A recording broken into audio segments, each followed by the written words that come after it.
to be honest. Back in those days, training like a caveman, it was super fun. I love it. Speed in Spain was no developed at all. Like I came here in 2017 to Madrid specifically because they built there the first wall in 2017. Of course, at the same time, I was training. With who? With nobody. Okay. How? Alone. Everybody thinks that we don't get injuries in our fingers, but no, we get the same. Welcome to another episode of the That's Not Real Climbing podcast. I'm your host, Jenny, and I'm excited to introduce my guest for today, Erik Noya. If you're not familiar, Erik is an accomplished speed climber from Spain.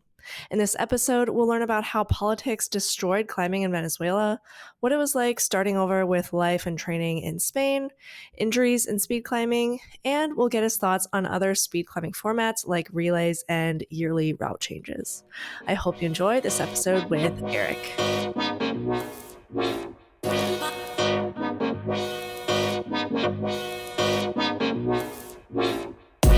Real quick, I'm excited to announce my new sponsor helping make this podcast episode possible, Mad Rock Climbing. I got fitted with their brand new line of high-performance shoes, the D2.1s. They just came out December 6th, but you might notice a few of your favorite gum climbers are already wearing them, like Oscar Beaudrand from Team Canada, and also me. This is the first time I've gotten to wear their shoes for an extended period of time, and I'm actually super impressed with the grip of their in-house rubber. And of course, the famous drone heel that everyone says is the cheat code to heel hooking small edges. Feel free to message me if you have any questions about the shoes or sizing, and you can use the discount code NotRealClimber for 10% off your entire Mad Rock order. Info will be in the description. Back to the show. How are you doing today? Did you train today earlier? I know you mentioned showering. So Yeah, I'm fine, thank you. Yeah, I went to the gym this morning. I had a upper body session, and yeah, then I ate at the same facility where I train. It's like a athlete facility that we have here in Barcelona. So I ate there. Then I went to the market. I bought a couple of stuff. Then came home, shower, and now I'm here. is this like a training center kind of thing, or is it just like a Yeah, regular gym? no, it's like a specialized facility for athlete training and development, especially for Olympic athletes. So it's like a sponsorship, but Oh, okay. that's the way. That's an easy way to see it. But it's a sponsorship that we have the athletes here in Spain, so we can go to a super cool facility without paying some extra money. And yeah, there we have for eating, for we have physiotherapy, we have of course the gym, and even the sports inside. We had the climbing gym, but the climbing wall, sorry, but it was rented. So now we don't have it. But as you can see, it's a very cool facility to train, and there is the possibility to live. And I lived there 1 year, Whoa. and now I have another spot. Yeah, it's like a um, crazy training spot. We have like three in Spain this big, Wow. and it's Sounds a nice. methodology. Why'd you move out? Sounds like a great place to live. I moved out because I wanted to live alone, and because I started a relationship with someone, Okay. so it was not possible for her to live with me in this facility. So I decided to go out with her. Okay. That's a fair reason, I guess. Yeah, yeah. So, yeah, let's just get into how you started climbing and competing. And also, one of the Instagram questions that came in was what inspired you about speed climbing specifically? Oh, that's so nice. Um, well, I started climbing when I was 8 years old. The first time I tried was in a birthday party with a friend, but it was very special Classic. because, yeah, but this time it was in the rocks. So my first time climbing, it wasn't at an indoor gym. It was Whoa. yeah, it was outdoor. So that was super nice. For me, I felt amazing. I loved it, and the feeling I got is that it was very easy for me, and the other kids were a bit scared, or it was like difficult to do the moves. And for me, climbing was like very intuitive. So I like it that everyone was like, "Oh, Erik, you did good," I cheered and stuff, and I like it. But I was very small, so uh, it was like only one time. But then my mom was skipping traffic in the hometown where I grew up, and we went on a different way that we are not used to. And I saw a climbing gym. I had no idea that we had a climbing gym in my hometown. So I told my mom, like, okay, I want to do that. Mhm. And she was like not so happy because she's a little bit afraid of heights. And I had to beg her like for 1 week. And then Well, after so many days pushing, like, please mom, take me there, I would love to try it. She said like, okay, let's go there. And I tried, and it was like love at first sight. I just fell in love with the sport, with the environment. I came from swimming, which is a very competitive environment, and then I ended up in this climbing gym where everybody was so friendly. They wanted to help me, and um, I don't know. It was like home. It felt like home, to be honest. Like the same feeling when you got with your kids at the school, but while doing a sport. So that was kind of a nice feeling, and that's how I started, basically. and then when did you start doing competitions? Well, in this gym, like they had this philosophy where you do all three disciplines, like lead, speed, and boulder. So you had a speed wall there. No, because I was like 8 years old. Like there wasn't even official speed Oh, lanes and okay. everything. The speed competitions were on site. Like it was like lead. You went to a isolation zone. This is very funny. Okay. You went to an isolation zone. Then you had like 6 minutes to read the route, and then you started racing. So it was a different sport because like you had to adapt on every round, and of course you have to read the route, how you're gonna jump and stuff. Then you have to adapt on each round and improve the method, so to speak, to be faster. And that was very, very fun. It was the old school kind of competitions. Yeah. The speed route started in 2007, Okay, gotcha. and yeah, and it arrived it arrived to Venezuela like 2 years before that. So imagine I touched that route when I was 15 or 16 years. So yeah. Did you always feel most inspired by speed climbing then, or were you more interested in bouldering or lead? No, I had the same passion for all of them. Like for me, when I was a kid, it was like everything kind of the same, different but the same. It was climbing, and I had fun doing all of them. For me, speed climbing, I felt always more competition on it, and that was nice. When you are growing up, racing with your friends, that was very funny, and I loved that. Also, I had bigger influences that went out to competitions and did pretty good in international competitions. And uh, for me, that was a lesson. That's something I learned, that I could travel around the world competing. And um, like I saw that environment since little, since I was starting to grow in the climbing community. So I saw an opportunity there, but I had the same passion for boulder and lead, and I trained them very hard too. Um, just that then for going to international competitions, it was easier or we were better in general in speed than in lead and bouldering. Like, of course, the competitive level in Venezuela was very different than the competitive level in Europe. So we get usually more fundings with speed than with lead and bouldering. But that was back in Venezuela, of course.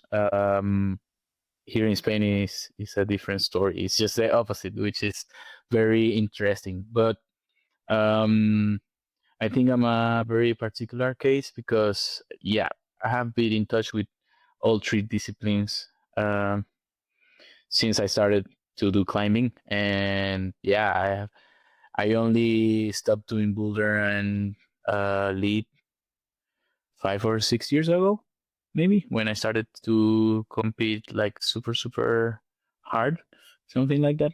But until then, I did all three, and um, yeah, that was kind of a resume of my speed climbing history. Then, in terms of competition, I saw you only started competing in IFSC in 2019. So at that point, I guess you were like 25 around that time. Why did it take you so long to start like competing internationally? I think I'm not sure if this still like this. I guess yes, but if you go to the IFSC, there is two profiles of Erik Noya, Ah, one for Venezuela and one for Spain. I So see. you probably went to the Spanish profile, but you can go to the Venezuelan profile, and there are also some results.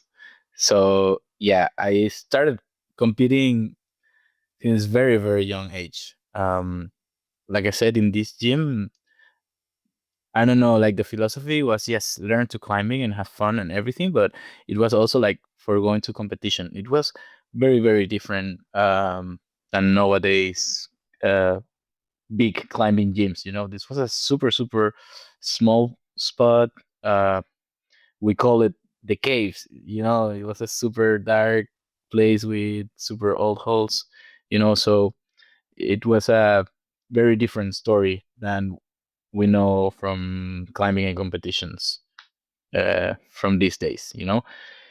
So I remember I was probably like 9 or 10 years when I did my first competition. Like I started climbing, and 6 months after I was already competing. It was like super youth competitions, and I had to go with older people than me because in my category there was no one, or they were new people, so it wasn't fair. So yeah, I started very young, and because of that, I like normalize competing. I start to have fun with it, and I just didn't left the competitions. And once again, for me, traveling around Venezuela first was very nice. For me, it was an adventure with all my friends, knowing all the people, climbers from other regions from Venezuela. That was very fun for me, and I wanted to keep doing it, and I did. I started then doing international competitions when I was 15 years old. And actually, that was my first international competition. No, wait a second. I don't know if I went to some South American Cup before this IFSC Youth World Championships. I'm not sure.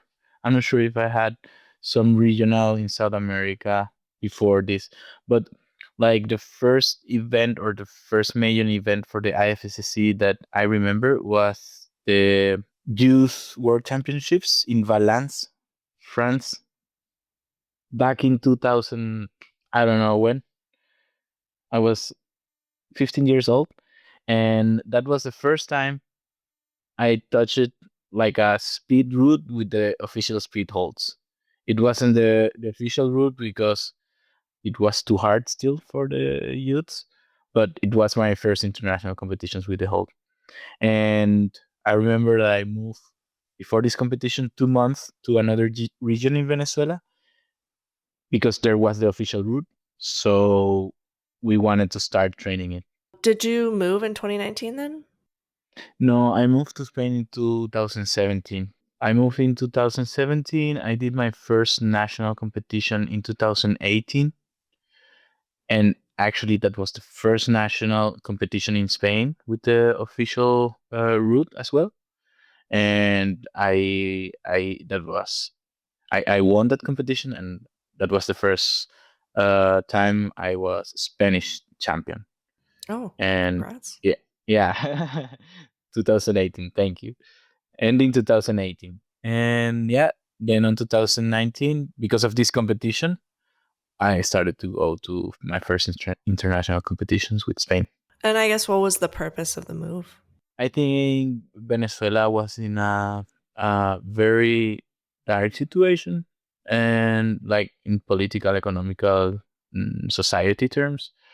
And I wasn't having fun. I wanted new things for me, and I wanted to have a better quality life and to I don't know, try to succeed, but um this country was very hard to succeed, especially in climbing, so I decided to move. I don't really understand what the situation was like in Venezuela at the time. Can you just like give a brief overview of, I guess, like what was going on? Yeah, sure. Well, first of all, this is like a very personal point of view. My people might disagree about this, but yeah, once again, this is an opinion. For me, in Venezuela, we had a dictatorship. The first one was Hugo Chavez, and then the second one was Nicolas Maduro, just after Chavez died. Um, they were using all the resources from this country to stay in the power. And believe me, that's a lot of resources. Like these guys had a lot of oil, uh, um, uh, oil, diamonds, gold. I don't know, whatever. They there are even evidence that they were trafficking with drugs. So Well, they just did everything to keep in power. And one of the goals was uh, make the other people poor. So it was easier for them to keep in the power. So they just centralized everything and destroyed whatever didn't make them stay in power. So, like, imagine a society with no rules and with no economic growth and stuck in the past, So, like as a climber, there was, for at least for me, okay, this is personal. Maybe other regions, other people had a different story, but my story was that I didn't get a lot of funding from climbing. It was very hard to live from climbing. Also, we didn't went to a lot of the competitions. It was very hard to compete. So at a certain point, I was like um, training for nothing, and I hated that. You know, I also felt that I had level, and when you're young, you have a lot of power, and somehow I lost that time. I don't think I lost it, sir. I think that just I moved everything a little bit further. But uh yeah, I sometimes I think about that, especially watching about the kids that now are pushing so hard on the competitions. I think about myself and I say, wow, what if I was there all the time? Maybe the story would have been different. Nobody knows. But once again, that was one of the problem of living in Venezuela. So imagine uh, a sport institution corrupt, centralized. We weren't an Olympic sport, so it was very hard for climbing. But also, it was very hard for living in general. Like all the industry got destroyed. Um, like you had to be with them, or you had to be fucked. So I decided that I didn't want to I wanted new things. I wanted to live a little bit of an adventure, new moments for me in my life. And I decided to move. And it was crazy because yeah, I saw that everything was going bad with climbing. So I said, okay, let me focus with my studies. I continue with my economics career, but then I realized that and I stopped climbing. Like I stopped climbing for a couple of years. Oh, And then wow. I realized that I wasn't happy with my life there. So I said, okay, I'm going to Spain. Why Spain? Because my dad roots are Spanish. So I have the Spanish passport since I was born because my dad was born in Vigo, which is a city, a port city near to Portugal. So there is a law that I am Spanish. Okay. So I had also some family here in Madrid. And this was the first family where I went to. I call them my saviors. Oh. This is of course exaggerated, but I appreciate them so much because they opened to me uh, the the doors of their home when I was in this situation. So for me, these people is my family. It's my godmother. So yeah, basically that's what having the passport and having family, of course, was the main reason to move to Spain. And then when I arrived, I wasn't sure what to do with my life. I was a little bit lost, to be honest. Like, I don't know if continue with my economic career. Uh, I didn't know what to do. I even started to learn and to prepare some proof to be firefighter here in Spain. It's like a very good job opportunity here. So I decided to try it. I didn't know what to do, but climbing for me has been always a pain reliever. Not only physically, actually physically, it only led me with a lot of pain, but Yeah, for more my pain. Yeah. for my soul, it has been always like a pain reliever. So I don't know. I have been related to sports always. So for me, I just have never stopped doing sports, and moving my body is something that I really enjoy, that I really like. It's very important for me. So I just came here, and while I was looking what is Erik Noya, I was keep climbing and doing sport. So that's when I ended up Spanish champion. Then I knew people here that wanted to start to do something with speed because speed in Spain was no developed at all.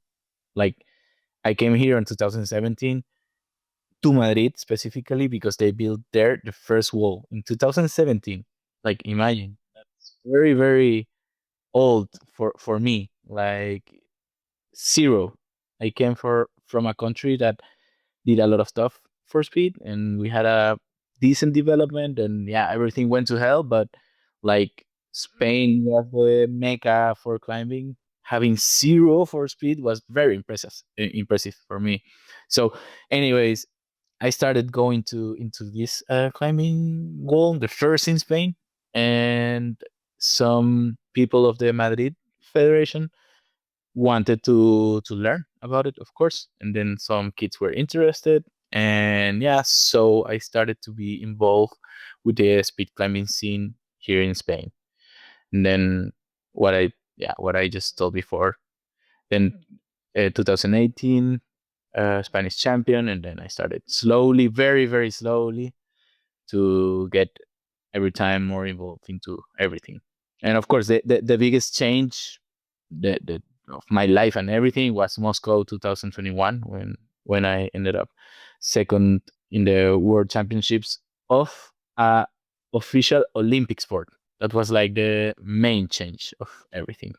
And I guess I'm kind of surprised about I guess like how much investment Venezuela had in like speed climbing and climbing in general cuz we just don't really see them that much on the international circuit. Yes, that's crazy. Okay, I'm very happy that you say this because maybe it's about time to I don't know, tell the story, you Yeah. know. But back in those days, Venezuela was a very very strong country. Huh. I can easy say that in South America we were the strongest. Maybe Ecuador with could argue with me, and yeah, maybe I'm wrong, but Ecuador and Venezuela were the strongest. Okay, so uh, our scene was very nice, very intense, and we we had this like Soviet approach, where w- w- the indoor scene was very competitive, and we went even to international competitions. This first generation gave us a lot of funding. Um, People that went and won the Rock Masters. I don't know if you remember this competition in Arco. Those were very important achievements, and they just not increased the budget, but they were also a reference for me. I saw this when I was 8 years old, and it's that generation that made me. So we own them very much, and it was a very, very important generation, because I'm not an isolated case. You have the Leslie case, which is also competing for Spain, comes from Venezuela, and she went even to the Olympics. She had an Olympic diploma. She's also from this school, this generation. So even I don't remember the exact year, but beginning of 2000, Venezuela was traveling with a delegation of 20 athletes or something like that. Yeah, yeah, yeah, yeah. And for many years, we had in San Juan de los Morros the best facility in South America. Easy, easy, easy. Um, yeah, I remember that when we went to Pan Americans, our biggest competition was Ecuadorians and USA, of course. So especially in Burler and lead, no, in speed, we were. I don't want to brag, but we were very good. Hmm, I interesting. think we had a lot of Russian Chinese influence, maybe, or or the fundings for doing results.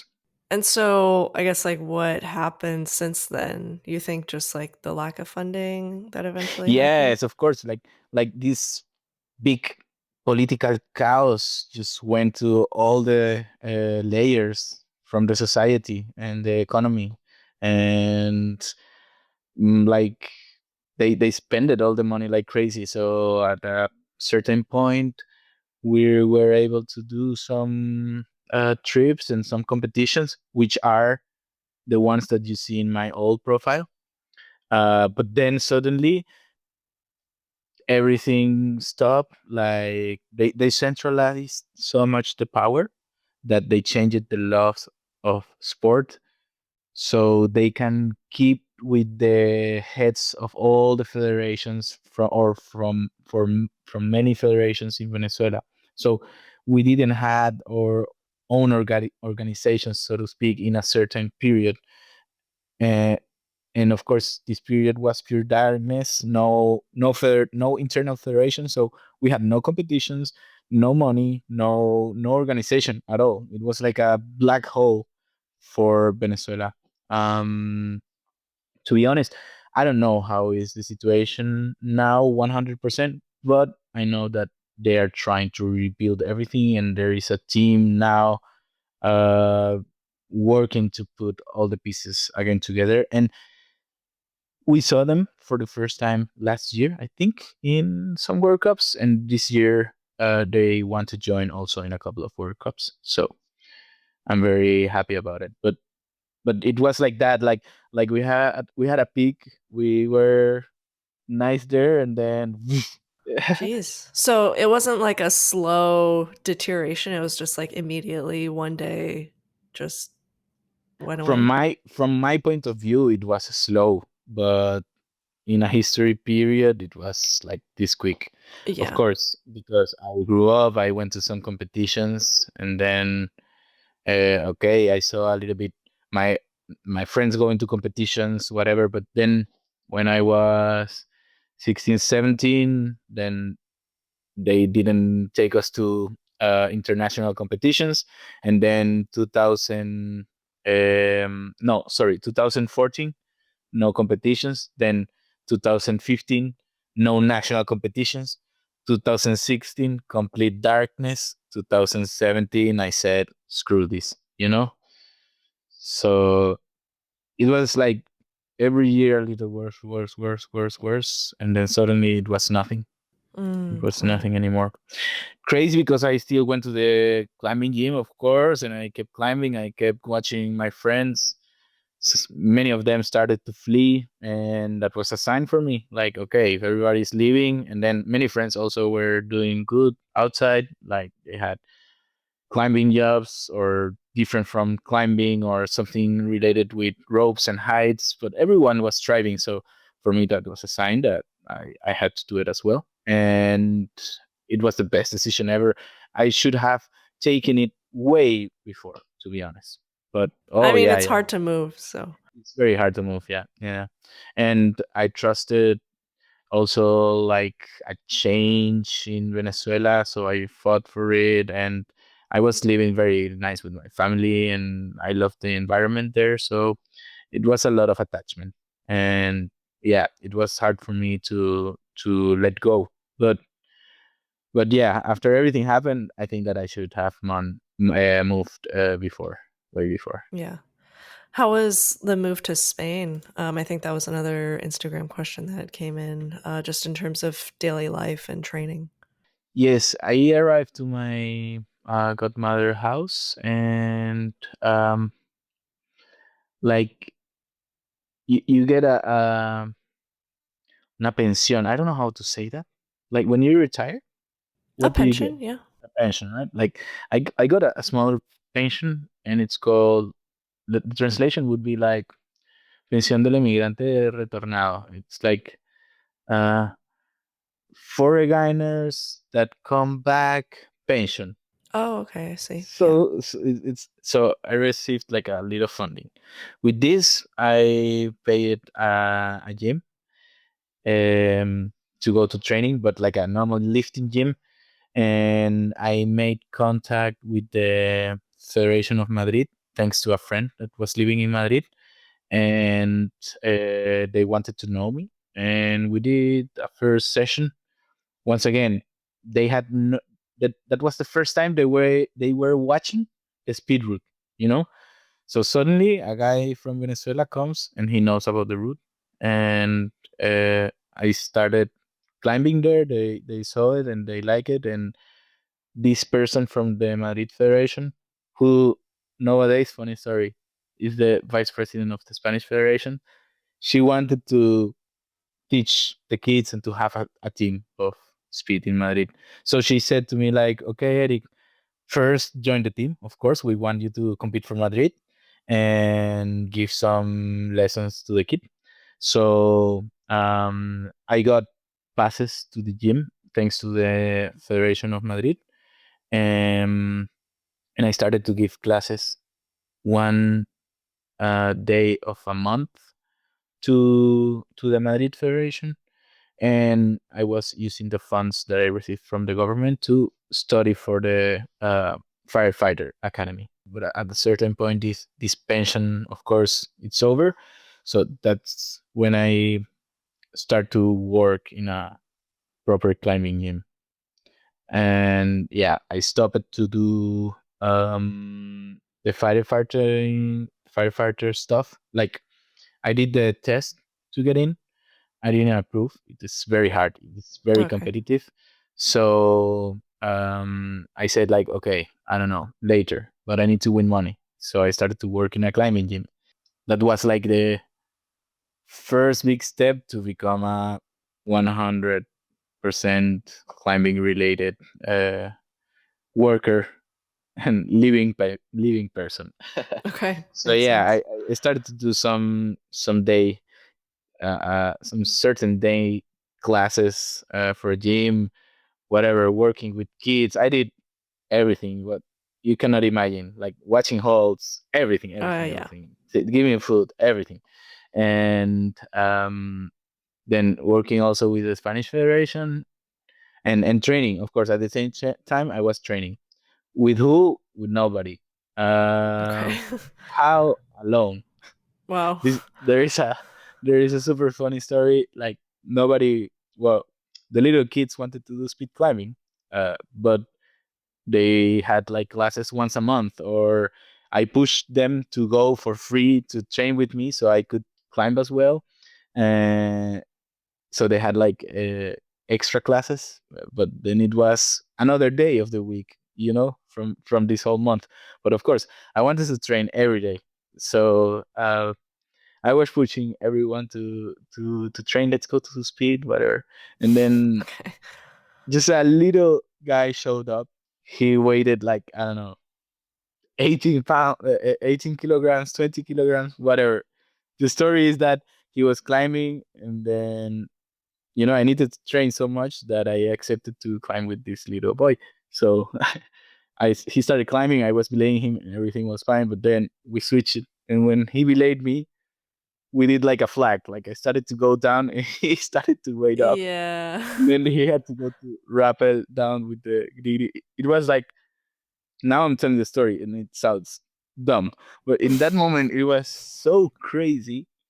And then uh it's those stories of the daily struggle that I had to do what I love the most, or what I like the most, that is speed climbing and and training. That was the environment for Yeah. me for those days to train in Spain. That was like the beginning, and it's super hilarious. Of course, it makes me so proud that now we have a proper Yeah. speed climbing Training team center. and everything, and every and training center and everything. Yes, yes, yes, yes. Of course, You have of to do what course. you have to do.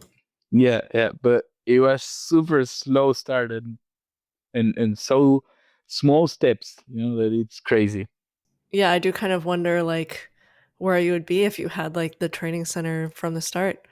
Yeah, well, yeah. Imagine, and the same resources, that would have been crazy. And from moment one, wow. Yes. And then I guess for those who aren't super familiar with like speed climbing training, how does it differ from boulder elite training? Is there like anything unexpected that you feel like you do as a speed climber?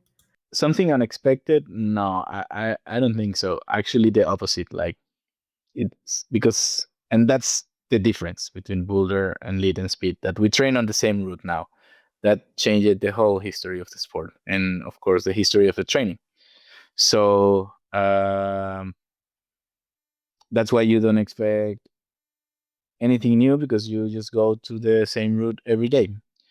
But to be honest, for me, every day is a challenge, and it's um, different, because even though it's the same route, you always have to improve something. So that's the part that it's very, very alike from boulder and lead, I think.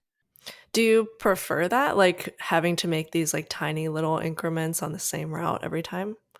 Yes, sure, of course, I love it. It's super fun. It makes it challenging, and of course, mm, different every time. It's, to be honest, is the part that it's most related to climbing than just going there and do X amount of repetitions. That's the point of view that lead and boulder climbers many times don't understand, that we are also improving in terms of climbing on every training. It's not like going there and just climb the route. Was there ever a point where you just didn't know how to improve, or is there always stuff in the back of in the back of your mind of like little changes you need to make your time better? No, back in those days, I had no idea how to improve. Back in those days, it was going up as fast as you can. It was a different story. Yeah, it was super caveman way of training, of approach of everything. So yeah, of course, you try to change some stuff to climb faster and better, but we had no idea how to do it. It was all intuitive. But now, from I don't know, a couple of years from now, uh, there have been a huge change, and the training have been changing, and now I think we know how we should do it. Hmm. Okay. That's probably also making the biggest change of in terms of times in the circuit, and that also makes like it's the biggest reason why we see so many young people thriving so fast because they are getting the most advanced and the most developed training methodologies for this discipline. And I think that's so interesting, so amazing, and I'm so happy about that. And from all those times in the past where you were just running up the wall like a caveman and not really focusing on any particular technique, do you feel like you picked up any bad habits from doing that are hard to break? Because I feel like you practice something a bunch of times, maybe you practice it the wrong way. It gets way harder to fix that since you've Yeah, done it a bunch of times that way. yeah, definitely, and that's actually something with that's something with that I'm struggling with even nowadays. Like I have to fix all the things from my past to in order to keep up the pace of the circuit and of the younger generation that it's coming. But I want to say I want to be honest. Back in those days, training like a caveman, it was super fun. I love it. Right. Yeah. Once again, the climbing community is always so nice that I don't regret it. Like it was super. That was delicious anyway. Okay. And Good to hear. nowadays, having to fix all my sorry, but having to fix all my shit, it has been also a blast. It's super fun. So I think it's very cool that all this happened to me, and it's somehow kind of the process. And this make me connect with the people, with the climbers from here, from Spain, and with the community here. And I think that's a huge privilege, you know. And also give me the opportunity of strive despite my age, you know, because I'm already what we can call a mature climber in the circuit. Good way to put it. Yeah. Yeah, so knowing that I still can improve something on the technique that can make me improve my times, uh, it's a bit of a good sign for me, of course. Yeah, what are some of like the bad habits you're trying to break? Wow. I fixed many. For example, on the on the middle of the routes, the skip from hold number 8 to hold number 10. I was doing like a weird S move because we didn't match on hold 11. We usually went to left. So before we went to far right on this skip, and then we jumped to the left to grab both holes. But now this both holes doesn't exist, and we know that we have moved more straight. So like to make a resume for the people that doesn't understand what we're doing on the to be more user friendly, so to speak. Basically, I was doing like like a snake, like a Right. yeah, like a lizard while climbing. And now we know what that we have to try to keep it up straight.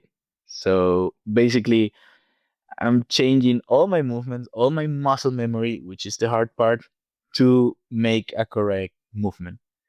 It's like I knew how to dance, but now I have to learn how to proper dance or to change the moves to make it better, so to speak.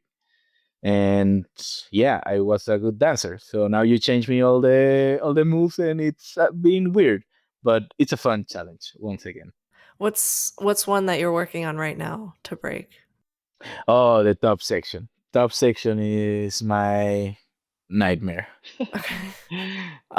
If you compare me with the rest of the circuit in general in all the competitions, it's very easy to see that I'm very fast at the beginning, and then at the middle they catch up, and at the end they smash me. So Hmm. um, I gotta keep up until the end.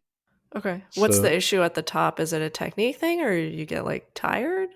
Yeah, no, I think it's technique wise more. Like once again, I'm going to more like I'm going too much to the left side. No, I'm going too much to the right side, and then that makes me do a move to the left side. So my gravity, my mass gravity center is moving to left and right so much that makes the moves even harder, and of course it takes me more time. But then you say like, okay, but why you do it correctly? Well, because breaking these habits or understanding these moves is not that easy. Like I promise you, I have thought about it, I have dreamed about it, I do it constantly and 24/7 with these moves in my mind. And sometimes I wake up and I said like, okay, I dreamed about it or I imagined this move and I'm going to the wall. I know how to do it and I will do it. And then I just go and it doesn't happen like that. Oh, I totally get that. Yeah. So it's crazy. It might sound crazy, but it's the way it is. It's the process. Like if it would be so easy, everybody would be doing 4 or 5 right now. You know? Yeah, no, that totally makes sense. I think like all climbers can relate. You like think about yourself climbing it, you think you have like a great idea, and you're like, I'm gonna go do that tomorrow. Yeah. And then it Yeah. just doesn't work at all. And you're like, oh, Yeah. this is why it didn't work. Yeah. Exactly. Exactly. You end in the same loop from the day before where you didn't understand anything. Yes. So, I mean, you're still definitely improving. You had some really great personal runs and yeah, like personal bests. Even in like OQS earlier this or wow, I guess it's not this year anymore. Last year. Yeah. Yeah, you had like really great personal bests in OQS, but you didn't manage to secure an Olympic spot there. What are your thoughts reflecting on that time? Please excuse this brief intermission, but if you're interested in deleted scenes from this episode where we talk about his favorite competition moment and also whether or not it's possible to become a speed climber without knowing how to rock climb, do consider helping support this podcast on Patreon. Some other perks include a membership pin shipped to you after 2 months, prioritized guest questions, or the ability to submit video questions, and more to come. The proceeds go back into the podcast to help me break even, and they help me improve the experience of the guests. If you'd like to help out non-monetarily, liking, commenting, and sharing always helps a great deal as well. Back to the show. To be honest, I gave it all. Like I tried with all my heart. I I was disciplined. I think that I did all that was in my hands, even more. And I don't know if this was the reason why I didn't made it, or maybe I have no idea. But I put everything on on stake, and I did an all in.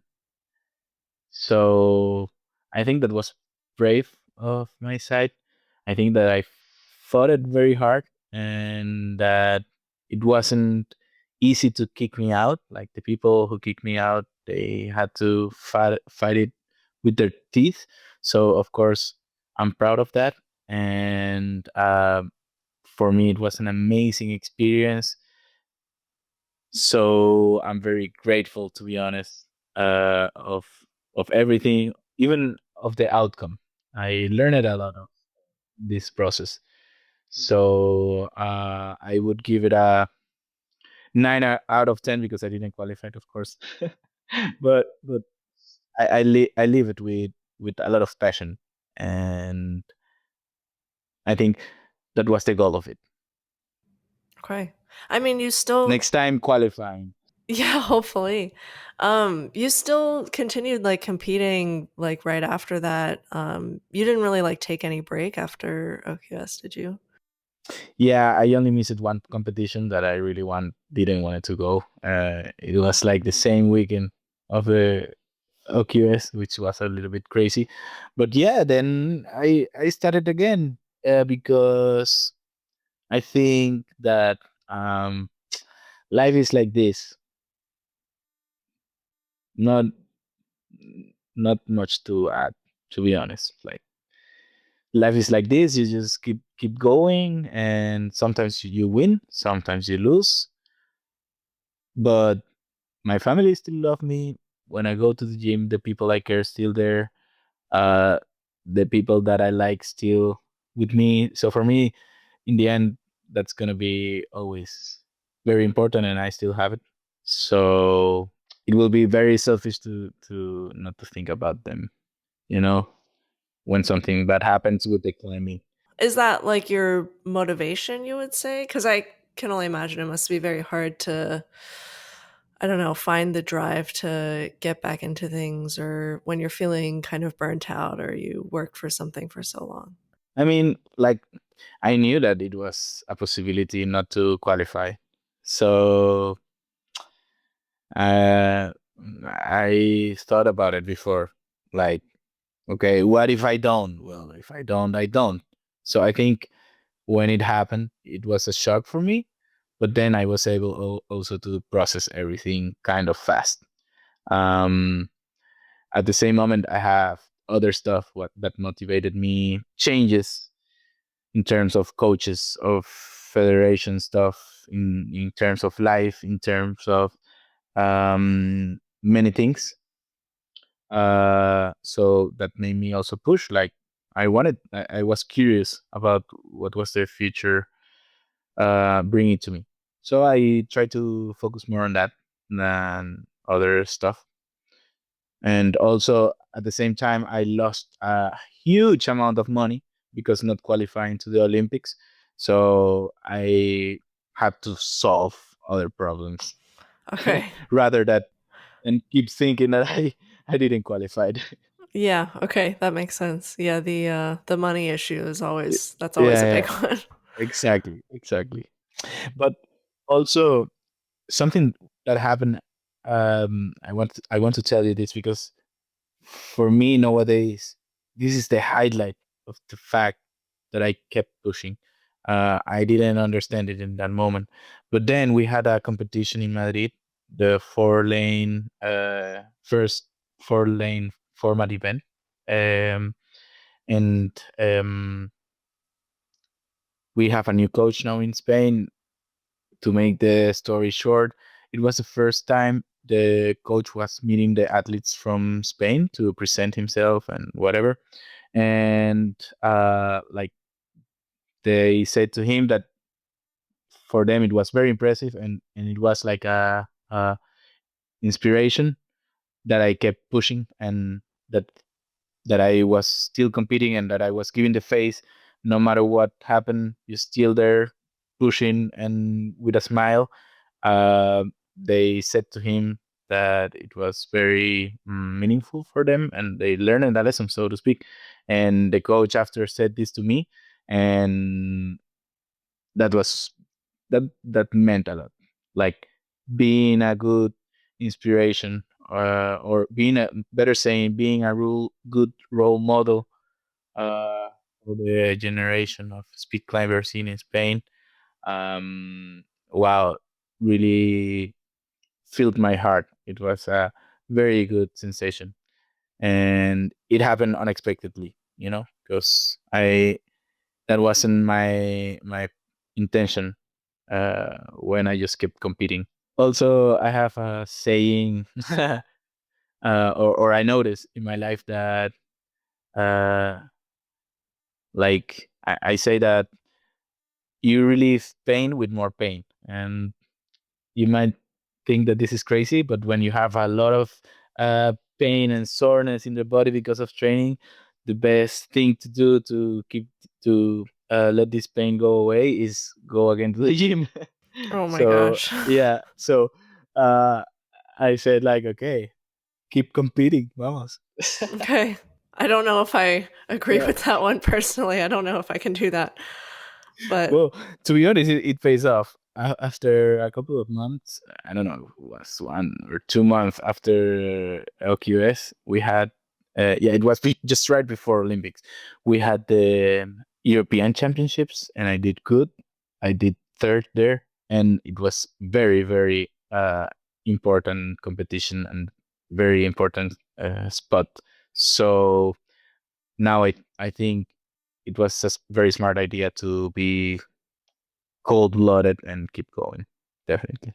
yeah, no, that's good to see. And I'm glad that it paid off. Okay, so for the future, thinking about the upcoming season starting soon, what's your goal for the upcoming season? Well, try to keep it up with the pace. Yeah. Bueno, like this is my when I set my goals, I try to, of course, aim high. Of course. So my goals for this season, I really want to be again in the top 10 of the world ranking. I managed to be this year, so I want to keep it up with that pace.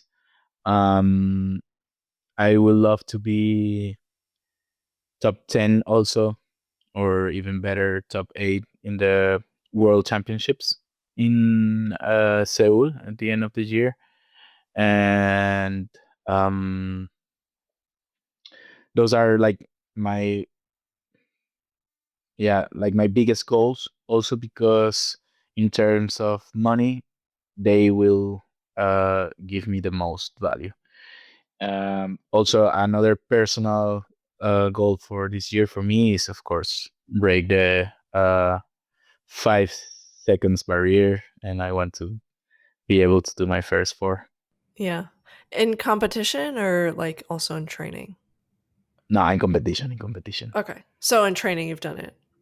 No, no, no, no, no. Okay, sorry. Yes, no, I never done 4 seconds in my life. Usually, I have better times in competition than in training. Oh, really? So That's yeah, I'm nice. expecting to see my first four.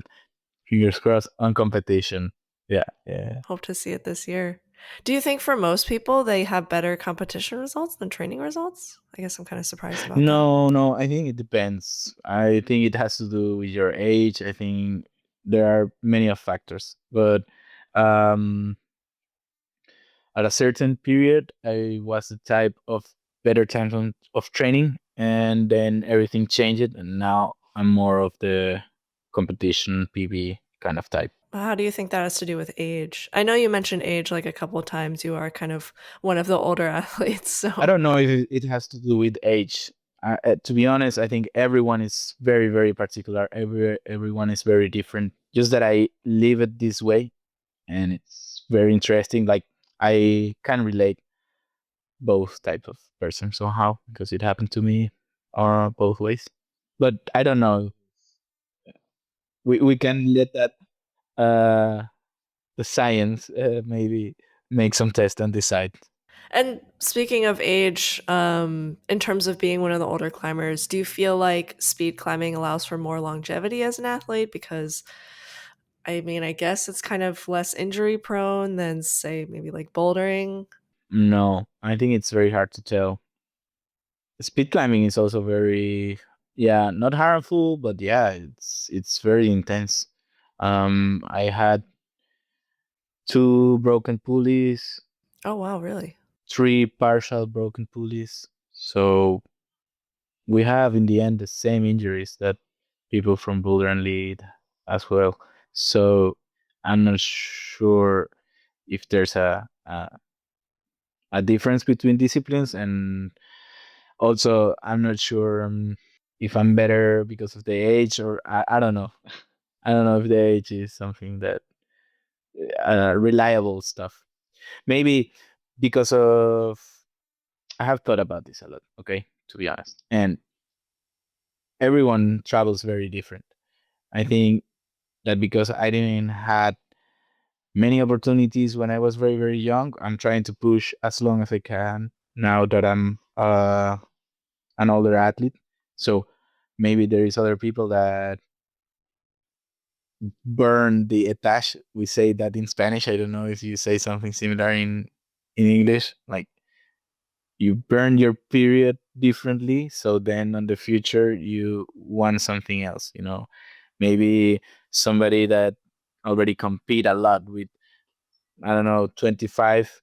They did everything they wanted with 25. Then they say, okay, it's over for me. It's easier to step out. But for me, I didn't have that, so that's maybe why I'm trying to push harder um, and to keep being an athlete for longer time. I think in general, your story is inspiring, and it's like a lot of hard work, a lot of dedication, like never giving up when things get hard. Um, uh, I guess, do you have an idea of when to give up, or like an idea of what retirement would look like for you? Yes, of course, sure. I mean, when I see that, for me it's impossible to uh keep it up with the pace of the um international competitions, I will lower my level to regional competitions or national competitions, and then probably, I don't know. I, but I mean, when I'm not performing, I know that many people and many stuff is giving me resources. So when these resources are not good enough to make, for example, one final, two finals of a World Cup in the in 1 year of the circuit, then of course that could be like a sign, and I will step out to maybe let other people get involved with that risk. Okay. And also, I think that I have a lot of people now around me, around the Spanish team, that will also help me to uh, show me when it's the moment, Hmm. you know. Okay, that's good. But for me, I'm giving results. Yeah. So if I'm giving results, everything is okay. But I'm very honest and clear. When those results are gone for medium time, I can. I'm already having a lot of fun teaching the new generation, teaching the kids, and being there with the community makes me feel so makes me feel it. So That's good to hear. like, yeah, like I'm not afraid to step out. That's what I mean.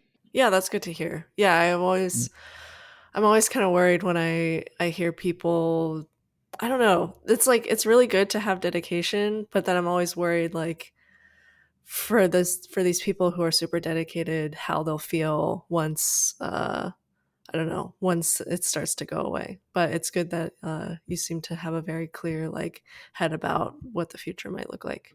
Yeah. Also, I know that um stop competing doesn't mean that I have to stop climbing. So Yeah. it will be different if you say to me like, okay, now you don't compete, you don't climb anymore. Okay, it's a different story, you know. But I will keep climbing, so everything's gonna be fine.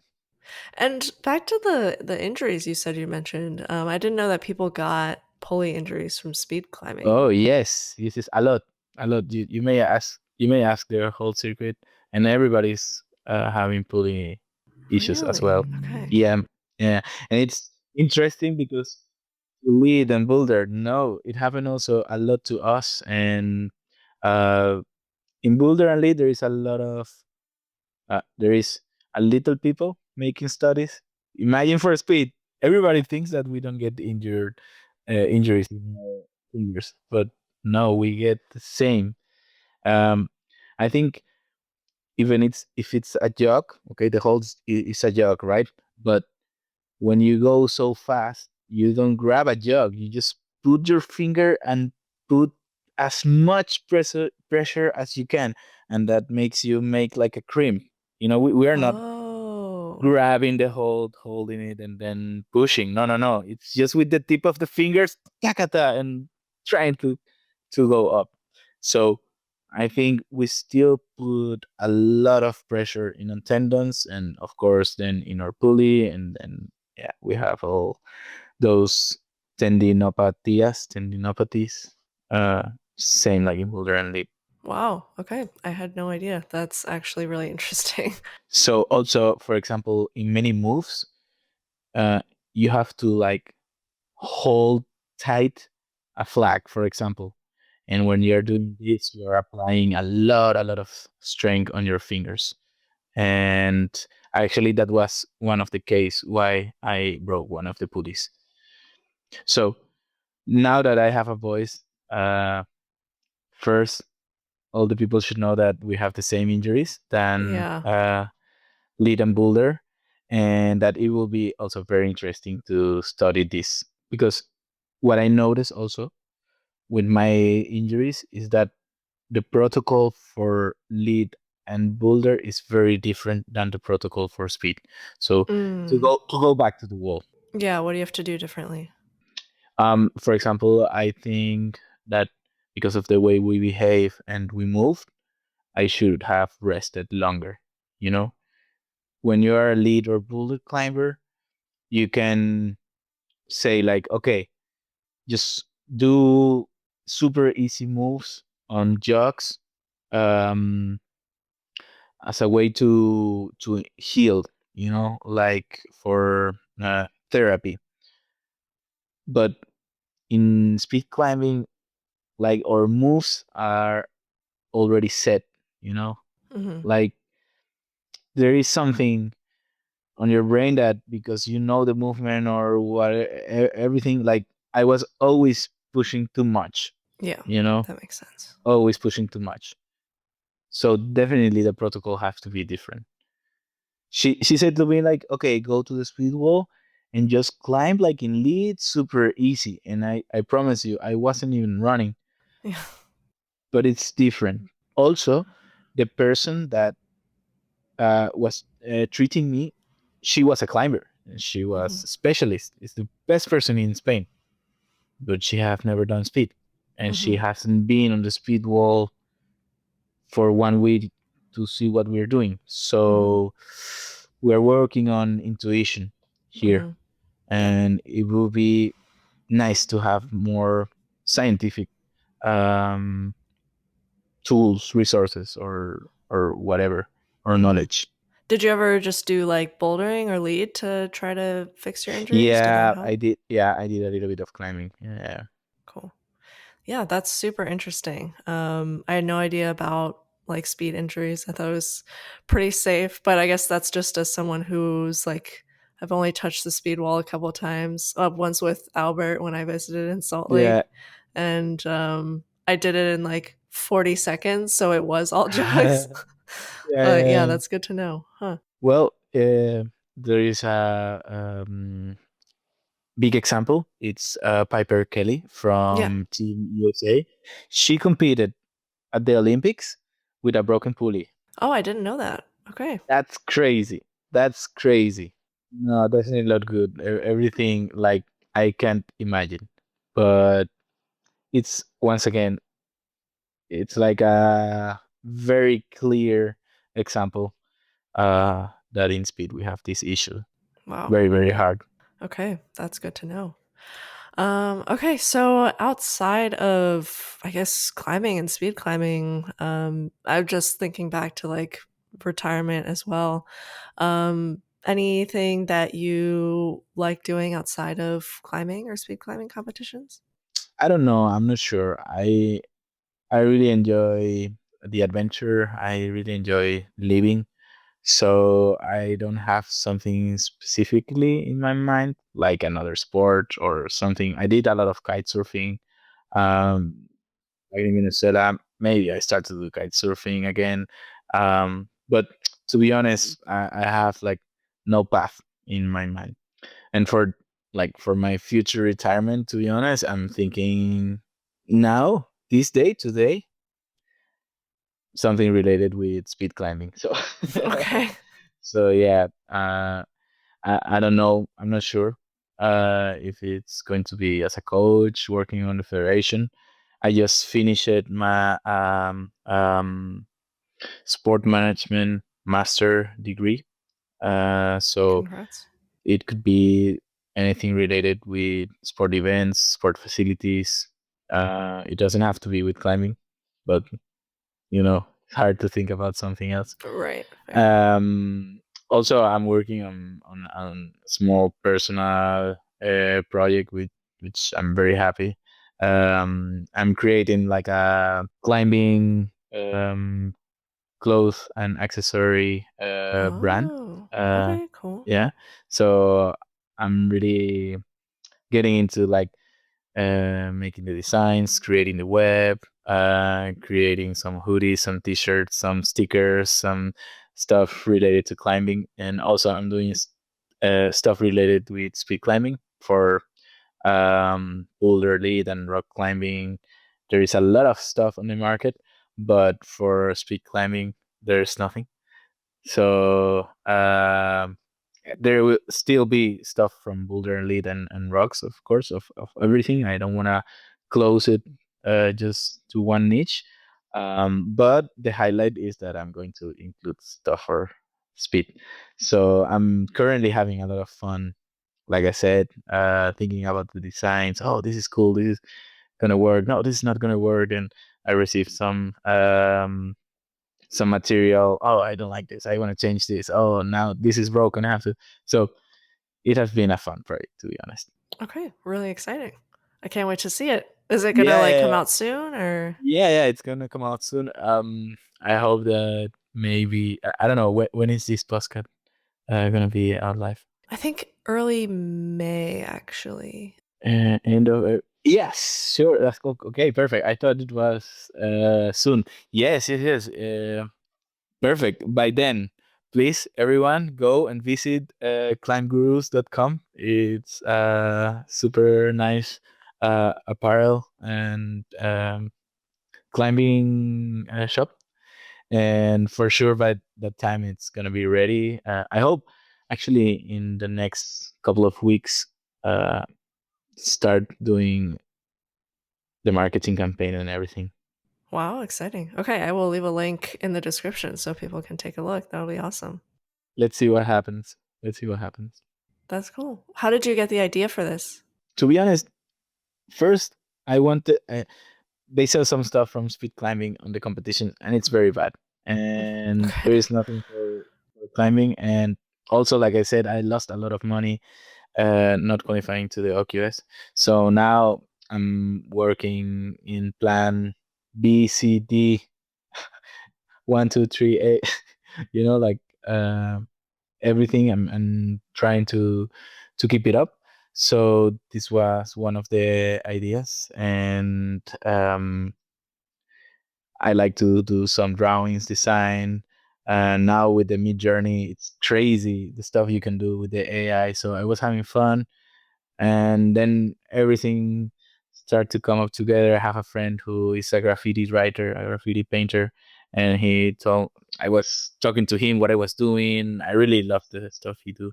Actually, he's also a climber, and um, I had a small wall in my house in Venezuela where I climbed, and he went always to do graffitis, and then I'm a very close friend, and he was the one who told me like how to make the business feasible, you know?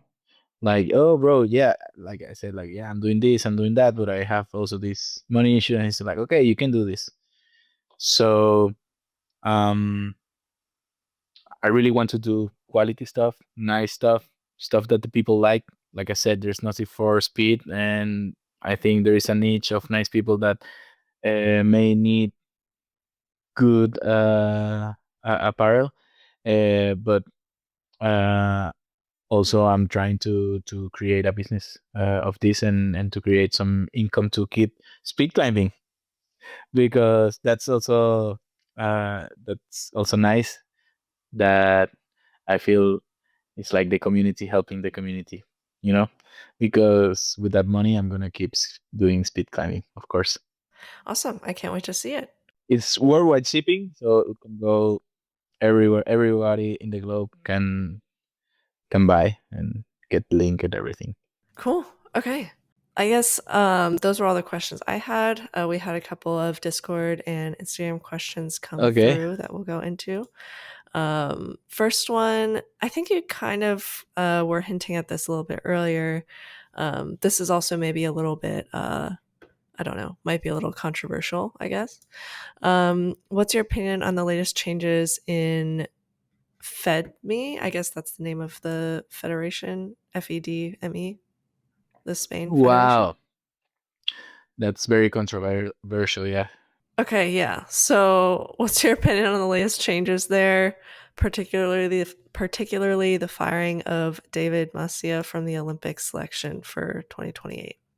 A little Wow. controversial. Legal controversial. Mm, mm, mm, mm, mm, mm, I mean, it's not difficult, but I don't know what the people want to get with this question. That's the weird part. Like I could be honest. I could say what I think, but I don't know if people is gonna misuse this. So I'm being very cautious about it. So I think I will not say if I'm like my feelings about it. I will not say it. I just want to say that um, from a speed climbing perspective, all the changes are being good because we are now more open.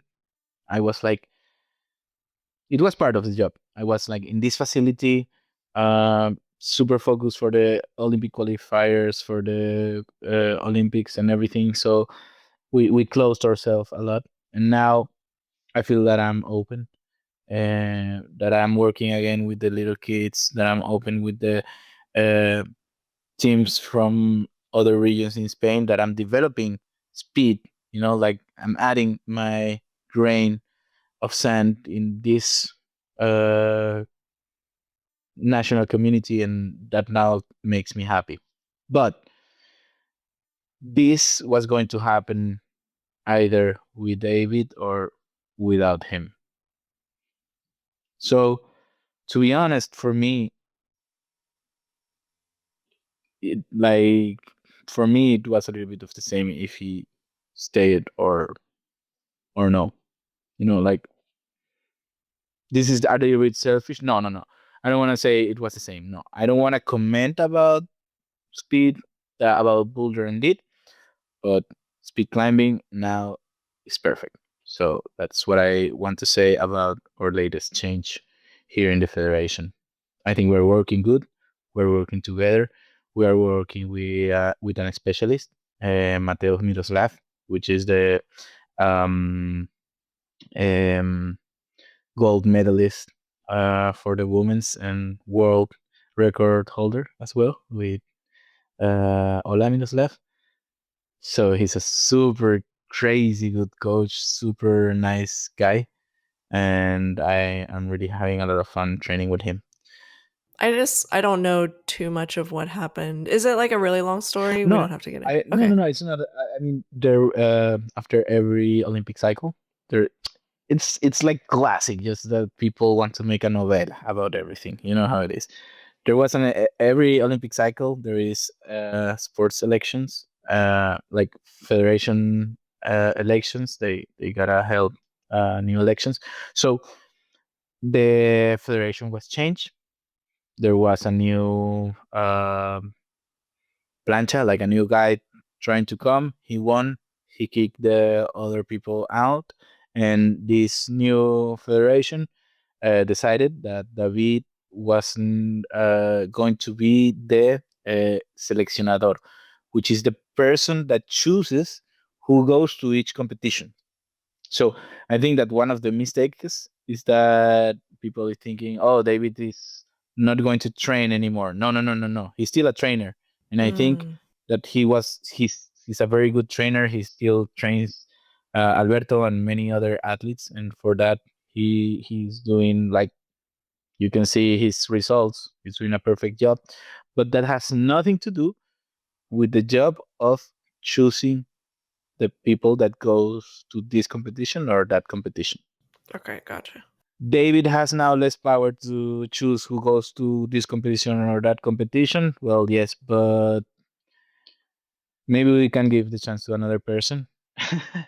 I don't think that I don't know, like it's not bad or it's not good.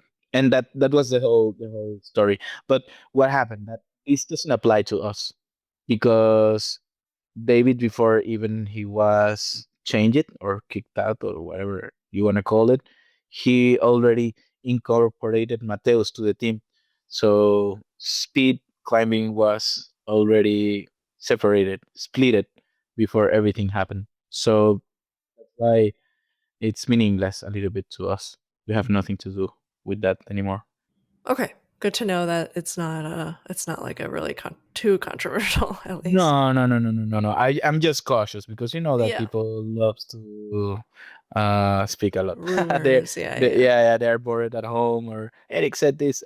To be honest, like all the stuff that I'm saying here, they are not meant to harm. They are not meant to like. I want to create the most positive impact on my community, to be honest. And that kind of chit chat, if it doesn't create positive impact, omit it. That's my message to the people. Don't pay attention to that. Okay. Let it go. Awesome. Okay. We'll move on then. So, next question. What do you think of all the ideas to innovate on speed, like relays, changing the route every year, 4 climbers at a time? Anything else? Well, I think that relays is a very nice format. We tried in Madrid, and the result was amazing. I think everybody loved it. We were able to do many runs. Like the competition in general had more sense. We had more opportunities. It was faster. That format was very very nice. About changing the route every year, I'm not sure about it. That's a tough one. To be honest, we can create a new sport. Like we can do uh, on-site speed climbing or classic speed climbing, and then we have people who is very good on creating new paths, so to speak, and then we have people who is very good on be strong and develop it so much technique that goes up super fast. But creating a mix doesn't make a lot of sense. Having the world record meant a lot to us, to the Olympics, to all this sport that we are developing now. So taking that out, it would be messing it up. Like it would be a step back for us. So I wouldn't advise to change the route. But if we want to see again that classic format, then we have to create another sport and make like before speed climbing on site. That could be also very cool. I'm super pro into try new things, into keep pushing, like everything, create content, everything that may give us visibility and grow opportunity and change even the game. For me, that's a very positive aspect. Okay, makes sense. Thanks. Okay, next one. Why did you decide to run the Chinese top when no one else was? And can you give like a brief explanation of context of what that is? Okay, yeah, the Chinese tub, like the classic move, you grab food chip. Okay, it's very hard not to speak in speed climbing terms. It I think that it's might it be ha- okay. Yeah. no, okay. In the end move, uh, people were grabbing a hold like a food chip, um, 18, 20, 90, and then top, and then I switched it to going to the left. Uh, in that moment, it was very weird movement, and like nobody knew if it was better or no. But to me, it was very, very clear that it was more straight to go to the top. Like you didn't have to make a curve. Like it was, yeah, it was a little bit of intuitive. Like I saw it, and for me, by intuition, it was much better. Hmm. Okay. And then I said like, okay, I just have to do it And so it worked out for you. I know you mentioned the top has always been hard. So, for everyone. Everyone switch it up in the ending of the season. okay. So everyone's doing it now? Yes, that was the thing. Like I was able to see a game changer stuff very very early. Mm, But for me, once again, it was intuitive. Like I saw the movement and I tried, and for me, it was very logic. Like yes, of course, this gotta be like this. So people was skeptic, but for me, it was no error margin. And it was crazy because a lot of people, the world record was with other technique. So the people were like, "Why aren't you doing the world record technique?" It didn't make sense. That's why it was very crazy for me to change it. how long did it take you to like just start incorporating that one instead of doing what you were doing before? I think about myself as a very adaptable person. So it took me, I remember, like 1 month. I was like training it for 1 month, and then I was able to put it on the competitions. But then I switched from foot chip to hold 15, and that took me a little bit longer. Wow. I'm just now realizing how little I know about speed climbing. Because I mean, it goes so fast. I don't even notice people doing different techniques at any point on the wall. It's just like, I mean, it's only 5 seconds. There's not much. Yeah, yeah. And it's also crazy because I don't expect you to know the numbers of the hold. So when I'm speaking, I'm saying a number, I'm on a part of the route, and you have no idea where I'm on the route. So it's very hard Yeah, in it's really general. hard to explain Yeah, it. Okay. yeah, exactly. Also, exactly. I got to study that myself too. Okay. Next one. Do you have advice for people starting out speed climbing? Well, first of all, have fun. Like, try to have fun while doing speed. That's the main reason why we do it, and try to climb straight. That would be my advice. Try to avoid going from one side to the other. And what about in terms of like training? In terms of training, um, be cautious. It's very easy to break your fingers. There is no studies about it, but it happens. So hear your body whenever you feel pain on your fingers. Um, be cautious. And sometimes, I don't know, like less is more, but also train hard. And last question, how was training with the Indonesians? Some people noticed improvements after. Oh, that's really good to hear. Um, wow, training with Indonesians and being in Indonesia was life changing for me. I think it's very, very nice people. Um, like in this country, they have somehow the same temperature, the same humidity, and the same kind of feeling I had in Venezuela. Also, the noise, the architecture, many stuff remind me of Venezuela, and they are also super nice. So I felt a huge bond with them, and we had the opportunity to spend more than 1 month with the team training in Santikas in Jakarta, and of course, this super nice environment makes you want to push, and training with the fastest guys of the planet also makes you improves a lot. Um, that would be a very cool advice for the people that it's starting to do speed climbing. Try to stick yourself with better people, and yeah, stick with better people.